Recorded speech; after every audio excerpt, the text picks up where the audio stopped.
Assalamu alaikum. In this video, we are going to study about stoichiometry. First, let us see its definition. It is the measurement of quantity of a substance. Measurement of quantity of a substance in what? In a reaction. In other words, we can say that it do the quantitative measurements, means the measurement of quantity. What does this quantitative means? Measurement of quantity. And what we have studied over here, the measurement of quantity of a substance in a reaction. It is essential when quantitative info about a reaction is required. What is meant by quantitative info about a reaction? Quantitative info means the quantity of product being formed, the quantity of reactant being formed. Let's see the example. We have A and it is converting into product B. Now, if we know the amount of the reactant present, then we can find the amount of product. With these stoichiometric calculations, we will learn it later on. Now first we will learn about mole and Avogadro number, which we will use in this chapter in all the numericals. So it is important for us to know the concept of mole and Avogadro number. Now let us first learn about mole. What is mole? It is a counting unit. It is equal to Na. Na is Avogadro number, okay? And what is the value of Avogadro number? 6.023 multiplied by 10 raised to power 23 particles. Now we know that mole is a counting unit. Let us see the formulas that we can use for the calculations. The first one is this. What is the definition? It is a mass in gram to the molecular mass of a compound. Mass in gram to the molecular mass of a compound. So number of mole is equal to mass in gram divided by molar mass. Now let us see the second formula that we are having. The second formula shows the relation between the number of moles and number of particles. Now if we know the number of particles, then how will we find the number of moles of that particles? The formula through which we can find it is the number of moles, which is equal to number of particles divided by Avogadro number. Here we will use the Avogadro number. And what is the value of Avogadro number? 6.023 multiplied by 10 raised to power 23 particles. It means that if we are given the number of particles of any substance, we will put it over here. For example, we are having 10 number of particles. Okay. So we will divide 10 with Avogadro number. When we will divide 10 with Avogadro number, we will get the number of moles. Now see, I have written a point that it is represented by N. So it means that in place of number of moles, we can write N. Here as well, I can write N. N is equal to number of particles divided by Avogadro number. N is equal to mass in gram divided by molar mass. Till now, I told you two formulas. The first one was number of moles is equal to mass in gram divided by molar mass, and the second one was number of moles is equal to number of particles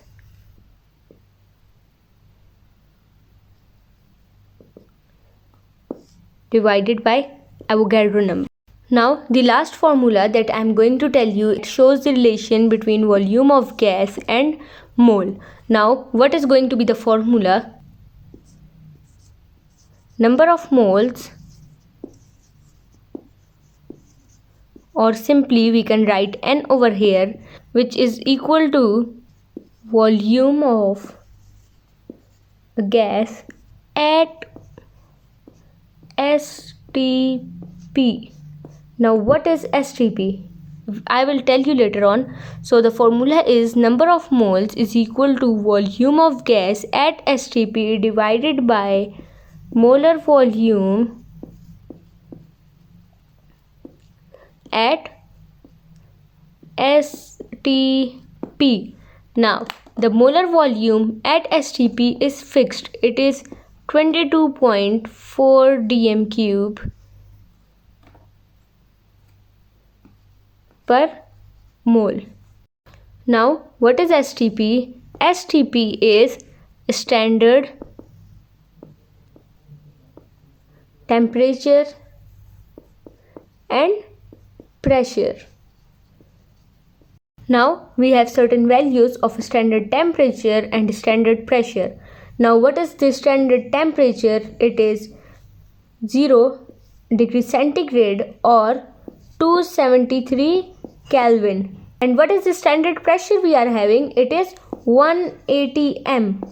If we have any numerical regarding to the standard temperature and pressure, we will know now that the standard temperature is at 0 degree centigrade or 273 Kelvin and standard pressure is equal to 180 m. Now the question is that which one of the following is the best description of standard temperature and pressure? Let us see over here 1 atmosphere, right? This is the standard pressure, but 25 degrees centigrade, this is not the standard temperature.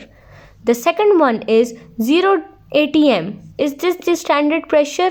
No. So this one is also the wrong option. The third option is 1 atm. It is the standard pressure, and 0 degree centigrade. It is the standard temperature. So the correct option is option C. I hope you all understood the concept of mole. We will discuss the examples of moles and Avogadro number as well. But let us first see that what is Avogadro's number. First of all, let us see the introduction that who proposed Avogadro number. It was Amadeo Avogadro. Okay. He was born in 1776 and died in 1856. And when he proposed this Avogadro number, he proposed Avogadro number in 1811.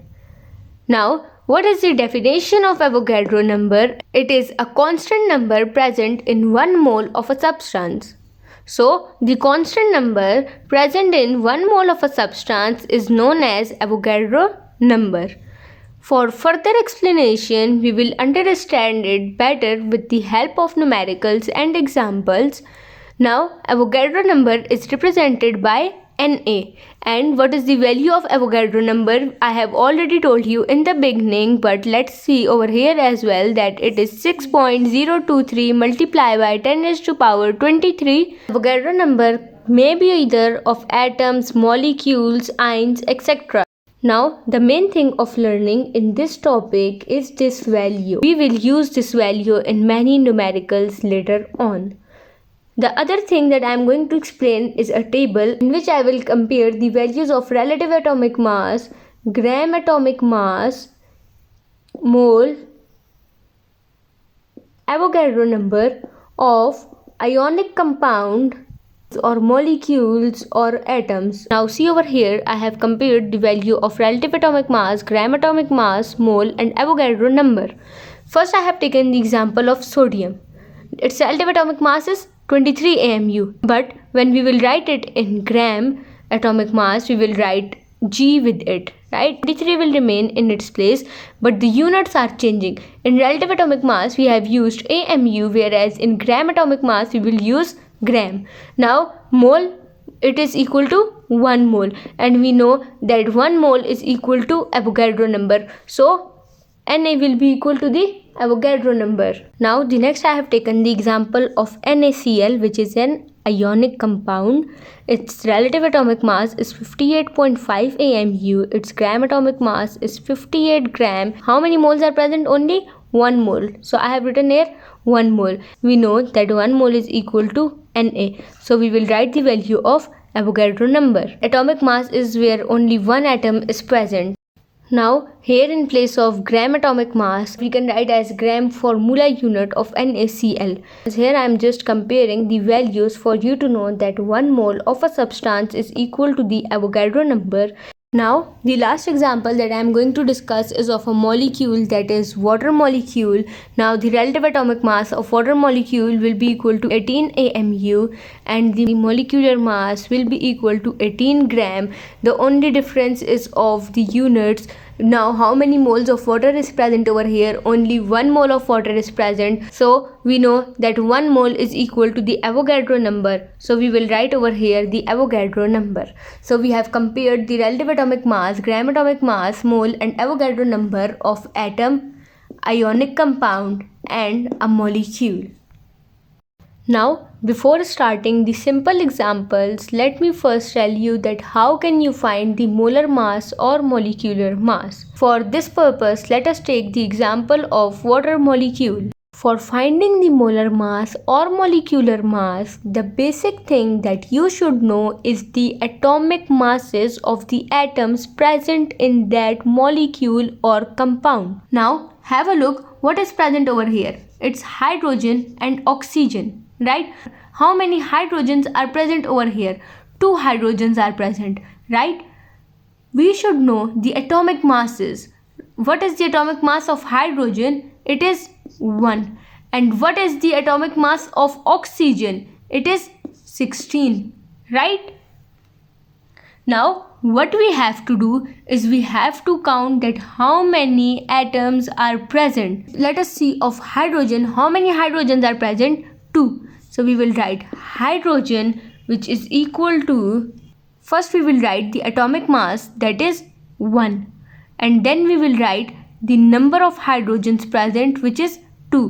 1 multiplied by 2 will be equal to 2. Now for oxygen we will write, what is the atomic mass of oxygen? It is 16. And how many oxygens are present? Only 1 oxygen is present, right? So it will be equal to 16. Then when we will add these both, we will get an answer 18. We write the unit as gram per mole. Okay. Now let us find the molar mass of chlorine. Now what is the atomic mass of chlorine? It is 35.5, right? So how many chlorines are present? 2 chlorines are present. So when we will write as Cl2, which is equal to, first we will write the atomic mass, it will be 55.5 multiplied by how many chlorines are present? 2. So when we will multiply, we will get an answer 71. And what will be the unit that we will use? It will be gram per mole. Now the last example that I am going to discuss with you is of H2SO4 sulfuric acid. We will find the molar mass. First let us see how many hydrogens are present. 2. How many sulfur are present? 1. How many oxygens are present? 4 oxygens. Now let us see the atomic masses of all of them. Hydrogen is equal to 1, right? Sulfur is equal to 32. Oxygen is equal to 16, right? Now let us calculate. First we will write hydrogen. What is its atomic mass? It's 1. How many hydrogens are present? 2. Okay. Sulfur. What is the atomic mass? 32. How many sulfur are present? 1. The third one is oxygen. What is the atomic mass? 16. How many oxygens are present? 4. Right? Let us multiply. 2 ones are 2. And it will be equal to 64. When we will add these, we will get an answer of 98 gram per mole. Okay. Here see we have the example of H2SO4. We will find its molecular mass in the similar way, but when we will find the molecular mass, we will write here 98 gram. And when we will change the unit from gram to the gram per mole, we will call as the molar mass of H2SO4. I hope you all understood the concept that how we will find the molar masses. We will use these molar masses in our numericals in the next videos. Till then, practice that how will we find the molar mass, and if you have any question then let me know in the comments below.